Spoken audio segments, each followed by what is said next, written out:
Hi friends, trading facts YouTube ఛానల్కి స్వాగతం. నేను సెబీ రిజిస్టర్డ్ కాదు. నేను చెప్పినట్టుగా మీరు ట్రేడ్ చేయొద్దు. నేను చేసేటువంటి వీడియోస్ కేవలం ఎడ్యుకేషనల్ పర్పస్గానే అని గమనించండి. చూడండి, మనం ఎక్కడైనా సరే ఒక రిజెక్షన్ పాయింట్స్ కానీ సపోర్ట్ పాయింట్స్ దగ్గర మనం పుల్ స్ట్రాటజీ యొక్క మెయిన్ కాన్సెప్ట్ ఏంది? వీటి దగ్గర 2 టైమ్స్ రిజెక్షన్ అనేటువంటిది జరగాలి. ఈ 2 టైమ్స్ రిజెక్షన్ అనేటువంటిది జరిగితే అప్పుడే మనం ఎంట్రీ అనేటువంటిది తీసుకుంటాం.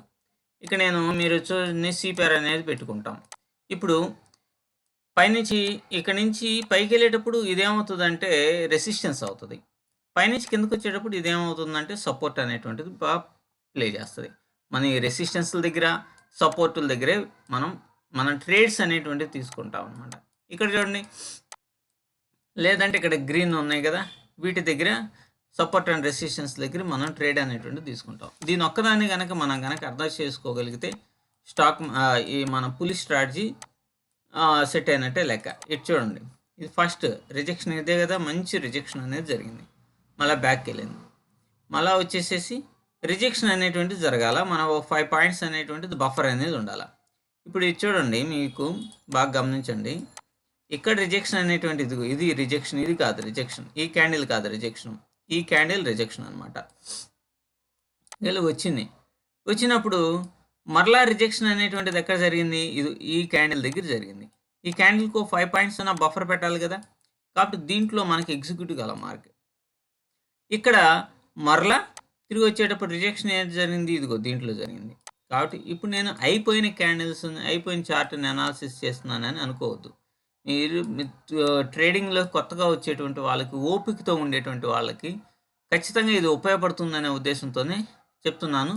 అయిపోయిన చార్ట్లను అనాలిసిస్ చేయడం నాకు ఇష్టం ఉండదు. కానీ ఈ రిజెక్షన్ అనేటువంటిది ముందే మనకు తెలియదు కదా, అయిపోయిన తర్వాత ఎక్స్ప్లెయిన్ చేసుకుంటాం. సో దీని కింద మనం ఎంట్రీ అనేటువంటిది తీసుకుంటాం. 1:2 రేషియోలో మనం టార్గెట్ అనేటువంటి రీచ్ చేసుకుంటాం. ఇదన్నీ 10 గంటల 9 నిమిషాలు. ఇది 3 నిమిషాలది.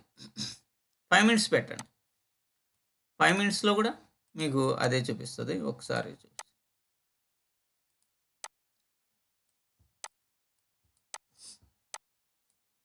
చూడండి, మీకు రిజెక్షన్ ఎక్కడ జరిగింది? ఇక్కడ జరిగింది రిజెక్షన్. సో నెక్స్ట్ ఇక్కడ రిజెక్షన్ అనేటువంటి ఈ క్యాండిల్లో జరిగింది, వెళ్ళేసేసి మరలా రిజెక్షన్ ఎక్కడ జరిగింది? దీని దగ్గర జరిగింది. దీనికి ఒక 5 పాయింట్స్ అంటే రాదు. సో ఈ క్యాండిల్లో కానీ మనం ఎంట్రీ అనేటువంటిది తీసుకోవచ్చు. ఇదైతే బెస్ట్, ఎందుకంటే రిజెక్షన్ జరిగింది కాబట్టి. ఇది ఏ సమయంలో జరిగింది రిజెక్షను? 10 గంటల 10 నిమిషాలకి. ఇది ఎంత? 23,000 కదా, 23,000 పిఈని తీసుకుంటాం మనం. 23,000 పిఈ, 23,000 పిఈని కనుక చూస్తే దీంట్లో మనం ఎలా ఇదైంది ఏంటి అనేటువంటిది చూద్దాం ఒకసారి. 10 గంటల 10 నిమిషాలది 5 నిమిషాల క్యాండిల్ పెట్టాలి. 5 మినిట్స్ పెట్టాం. 10 గంటల 10 నిమిషాలు ఇదే కదా. దీని సైజ్ ఎంత? 191 అంటే 12 రోజులు 24 వచ్చేసింది. పెద్ద వెళ్ళింది, కానీ 275 వరకు వెళ్ళింది. మనకు అనవసరం. మనకు కావాల్సింది ఇక్కడ మనం 25 పాయింట్లు గెయిన్ చేసాం. 25 పాయింట్స్ని ఇక్కడ గెయిన్ చేయడం జరిగింది. ఓకే, సో ఇది అయిపోయింది. మనం నెక్స్ట్ ఇంకో దానికి వెళ్దాం. క్యాండిల్ సైజ్ కనుక చిన్నది ఉంటే 1:3 కూడా వెళ్ళవచ్చు. అది తర్వాత ఇక మనం చెప్పినటువంటి కాన్సెప్ట్లో 1:2 మాత్రమే. చూడండి, మీకు రిజెక్షన్ అనేటువంటిది ఎక్కడ ఇచ్చింది? రిజెక్షన్ అనేటువంటిది ఇక్కడ ఇచ్చింది. ఇది రిజెక్షన్ కాదు, దీని మీదే ఫామ్ అయింది. సో ఈ రిజెక్షన్ అనేటువంటిది ఎక్కడ ఇచ్చింది. తర్వాత మరలా మనకు కావాల్సింది గ్రీన్ క్యాండిల్లో రిజెక్షన్, రెడ్ క్యాండిల్ కాదు, గ్రీన్ క్యాండిల్లో రిజెక్షన్ అనేటువంటిది ఇక్కడ ఇచ్చింది. తర్వాత మరలా ఎక్కడ ఇవ్వాల, కాబట్టి తర్వాత మళ్ళీ మనకి ఎంట్రీ అనేటువంటిది దొరకలేదు అనమాట. సో ఒక పక్కా ప్రణాళికతో మనం చేయగలిగితే మనం ఖచ్చితంగా మార్కెట్లో సక్సెస్ అనేటువంటిది కాగలుగుతాం. మరొక కోణంలో కూడా దీన్ని ఆలోచించవచ్చు. మీరు చూడండి, ఫర్ ఎగ్జాంపుల్గా మీకు ఎప్పుడైనా సరే ఇట్లా ఫామ్ అయినప్పుడు చాలామంది ఏందంటే ఫిబొనాసి రిట్రేస్మెంట్‌ని వాడుతుంటారు. కానీ మనం ఆ కోణంలో కాకుండా మరొక కోణంలో గనక ఆలోచించగలిగితే, మనం ఇంకొంచెం బాగా ట్రేడ్‌ని ప్లాన్ చేసుకోవచ్చనమాట. అదేందో గూడా ఇప్పుడు చూపిస్తాను. మీరు చూడండి.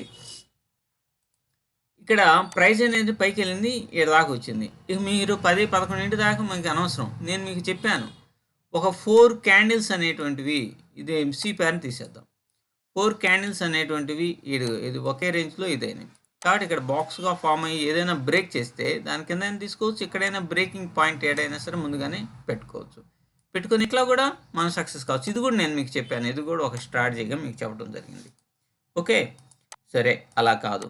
మీరు చూడండి ఒక ట్రెండ్ లైన్ అనేటువంటిది గీసుకుందాం. ఇక్కడి నుంచి మీకు ఇది ఫామ్ కాకముందే చెప్తాను. ఈ ట్రెండ్ లైన్ కొట్టినాక మీకు ఇది ఫామ్ కాకముందే ఇక్కడ ఈ విధంగా ఫామ్ అయితే ఇట్లా కొడతాం. ఏది మన కిందకి వచ్చేసిన తర్వాత. ఎందుకంటే తర్వాత వచ్చేటప్పుడు ఇది రిజెక్షన్ అనేది అవుతుంది. ఇన్ కేస్ ఇక్కడ కనుక ఒక బుల్లిష్ క్యాండిల్ అయ్యి ఓ రీట్రేస్ కనుక వస్తే మనం ఎంట్రీ తీసుకొని ఈ గ్యాప్ ఉంది కదా 7 వరకు మనం హోల్డ్ చేయొచ్చు అనమాట. ఇది జస్ట్ ఎక్స్పీరియన్స్ కోసం. అంటే చార్ట్ ఎనాలిసిస్ అంటే అంత తేలికైనటువంటి విషయం కాదు. మనం ఏ లాజిక్‌తోనైనా సరే చార్ట్‌ని ఎనాలిసిస్ చేయగలగాల. మనం ఇది ట్రెండ్ లైన్ అనేటువంటిది గీసాం. ఎప్పుడు గీస్తాము? ఎప్పుడైతే ఇది జారిపోయి ఇక్కడ సపోర్ట్ తీసుకుంటాం అప్పుడు గీస్తాం. ఇక్కడ ఉన్నటువంటి వాటితోనే మనం ఈ ట్రెండ్ లైన్ గీయం. పెట్టేసి ట్రెండ్ లైన్ ఇట్లా గీసుకోమనమాట. గీసుకునే పని లేదు. గీసుకోం. దీన్ని తీసుకోవాలి. ఇది చూడండి రేని తీసుకోవాలి. రేని తీసుకొని ఈ ఒక 4టిని 3టిని టచ్ చేసే విధంగా మనం ఒక లైన్ అనేటువంటిది గీస్తాం. గీసిన తర్వాత అది ఇక్కడ ఉన్నప్పుడే గీస్తాం. ఇది ఎప్పుడైనా సరే ప్రైస్ అనేటువంటిది స్లోగా గనక మీ గనక పడేసేసి ఇక్కడ సపోర్ట్ తీసుకొని వస్తూ ఉంటే ఈ లెవెల్ దాకా వస్తుంది. ఈ లెవెల్ దాకా వచ్చినప్పుడు మీకు అప్ సైడ్ కనుక ఒక గ్రీన్ క్యాండిల్ కనుక వేస్తే అది కొంచెం రీట్రేస్ అయితే అక్కడ ఎంట్రీ అనేది తీసుకుంటాం. ఈ గ్యాప్ ఫిల్ అయ్యేంత వరకు మనం 23,080 వరకు తీసుకోవచ్చు. పొజిషన్ హోల్డ్ చేయొచ్చు. లేదు ఇక్కడ చూడండి ఒక రెడ్ క్యాండిల్ పడింది. ఇదైనప్పుడు ఈ స్వింగ్ వరకు మనం పొజిషన్ హోల్డ్ చేయొచ్చు అనమాట. ఇట్లా ఎప్పటికప్పుడు ఆలోచన విధంగా ఇప్పుడు మనకేంటి ఆప్షన్ చైన్ చూసుకోము. మనం ఏది అవసరం అనేటువంటిది లేదు. ఎందుకంటే ఇక్కడ ఫామ్ అయ్యేటువంటి వాటిని బట్టి ఆప్షన్ చైన్లో కూడా నెంబర్స్ మారుతూ ఉంటాయి కాబట్టి మీరు ఈ విధంగా కూడా ట్రేడింగ్ ప్లాన్ అనేటువంటిది ఉండాలి. ఫస్ట్ కానీ మీరు ట్రేడ్ని ప్లాన్ చేసుకోవాలి. తర్వాత చార్ట్ ఫామ్ అయిన దాన్ని బట్టి మీ యొక్క ఆలోచన విధానాన్ని మార్చుకొని అప్పటికప్పుడు ఎక్కడ సపోర్ట్స్ ఉన్నాయి, ఎక్కడ రెసిస్టెన్స్లు ఉన్నాయి, ఏంటి అనేటువంటిది కూడా మీరు ప్లాన్ అనేటువంటిది చేసుకుంటే సక్సెస్ అనేటువంటిది 100% కాదు కానీ ఒక 60 to 70% ఉంటుంది. 1:2 రేషియోలో 60 to 70%ని మీరు కనుక కంటిన్యూగా కనుక చేయగలిగితే వండర్ఫుల్ రిజల్ట్స్ స్టాక్ మార్కెట్లో ఉంటాయి. ఈ వీడియో మీకు నచ్చింది అనుకుంటున్నాను. Thank you very much.